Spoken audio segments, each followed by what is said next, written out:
Question है नवंबर 2018 paper 1 question number 23, right. November 2018 paper 1 question 23। Question 19 from the book. In the diagram ABCD is parallelogram.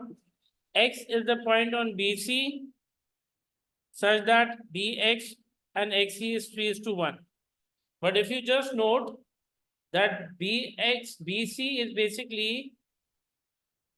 since it is parallelogram, so the entire line will be with what? The entire line will have one direction that will move from B to C, and the entire line is equal to what? 8Q. Similarly, DC will have direction from D to C, and the entire line will be of CP.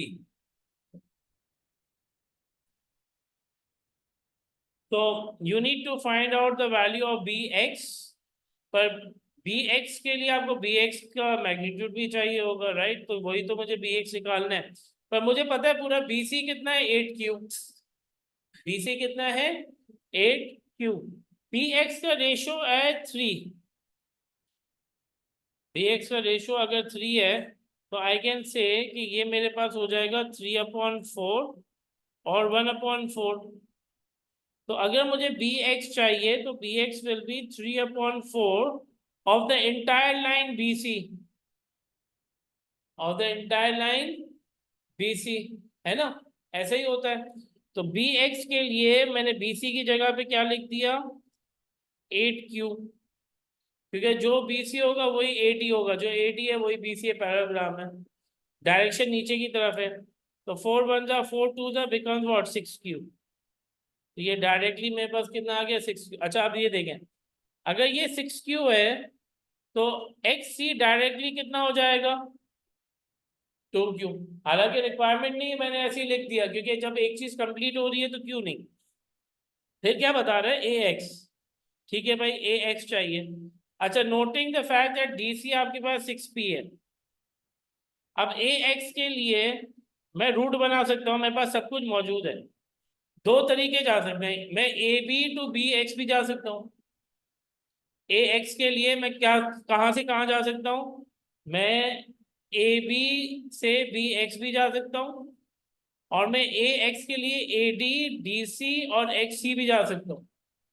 Answer वही है, answer में कोई फर्क नहीं पड़ेगा। तो आप कोई भी अपना रूट बना के आप उसको लिख सकते हो। मैं आसान कोशिश करता हूँ, मैं छोटे वाले रूट से जाता हूँ। तो AX के लिए I go from A to B plus what, B to X।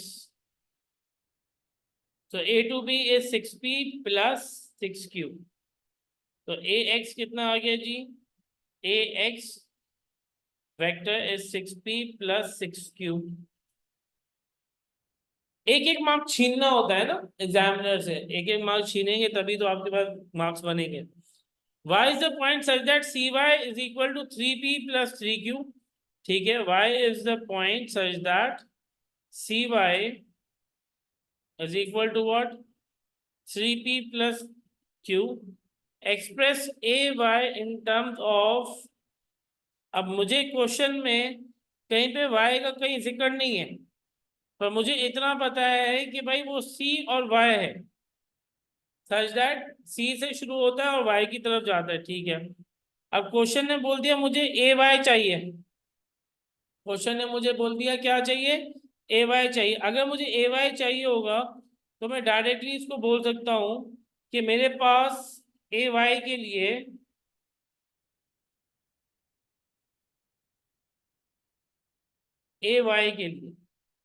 क्योंकि मुझे ये पता है कि मेरे पास क्वेश्चन ने CY बोल दिया है, क्वेश्चन ने क्या बता दिया है, CY बोल दिया है। तो A कहाँ पे है, ये रहा, A बिल्कुल टॉप पे। तो AY के लिए मैं रूट बना सकता हूं AC,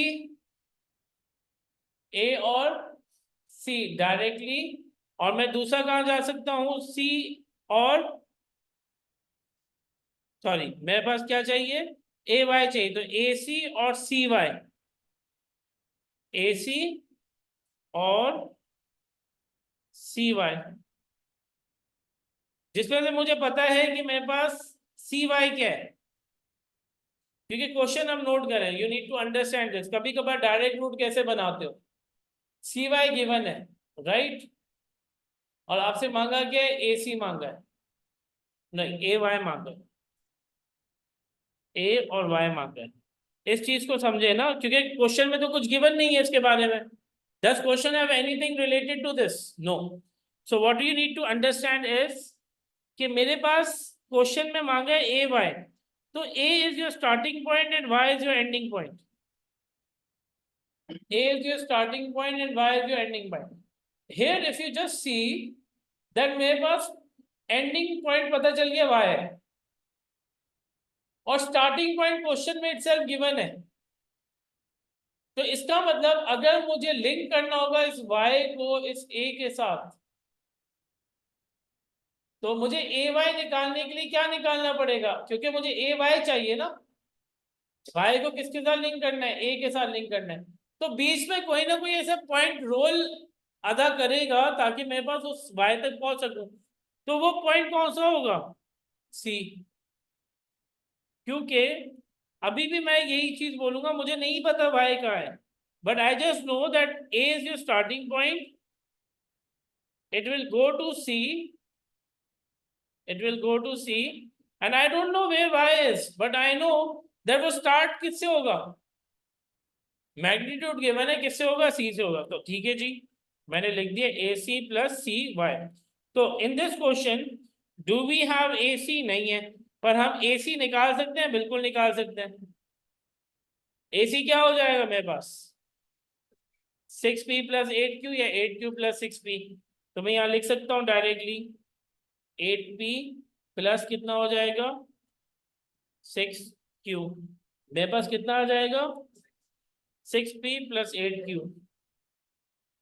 6p प्लस 8q, तो ये आ गया 6p plus 8q and cy already given है, that is 3p plus q। तो 6p plus 3p becomes what, plus 9q। तो ये मेरे पास आ गया क्या, 9p plus 9q, 9p plus 9q।